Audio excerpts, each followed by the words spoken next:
Si predstavljate pogovor v Peugeotovem salonu dobro leto nazaj? Hočem 508 in da izgleda tako. Mislite hibrid? Ne, samo da izgleda tako.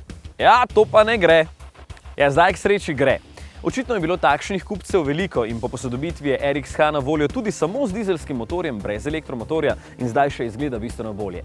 Spredaj je drugačen. Žarometa zdaj svetita v polni LED tehnologiji, značilni levi šapi sta na vsaki strani spodnjega dela odbijača.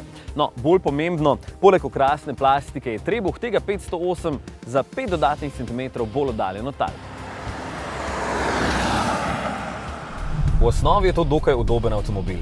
Mogoče podvozje na trenutke deluje preveč napeto, ker smo iz preteklosti vajeni lepšega blaženja, se pa potem razlika pozna na slabših podlagah, ko je vse skupaj bolj učinkovito. Tudi vodljivost je prepričljiva, čeprav je previs spredaj dolg in je avto pričakovano podkrmiljen. Ja, tudi štirikolesnega pogona nima, čeprav bi takšnemu še kako pristajal. Veliko prostora znotraj sem pričakoval, nikakor pa, da ni pravega predala za drobnarije, samo tale majhen predal za ključe, kam pa naj potem spravim še z denarjem napolnjeno denarnico, telefon in ostale stvari. No, tudi tale predal je majhen, tako da očitno nikamor.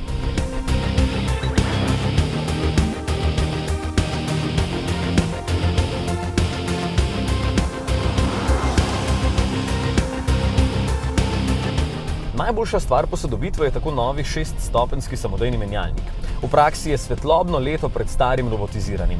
Prestavlja lepo, speljuje nežno, dvakrat se je na testu sicer malo zmedel, ko sem pripeljal ovinek, sicer pa ga lahko samo pohvalim. Tako kot novi motor v ponudbi. 2-litrski turbodizel premore 133 kW, torej 180 konjev. Sliši se, da je tišji od konkurence in je lepo prožen. Poraba na testu slabih 7 litrov na 100 km.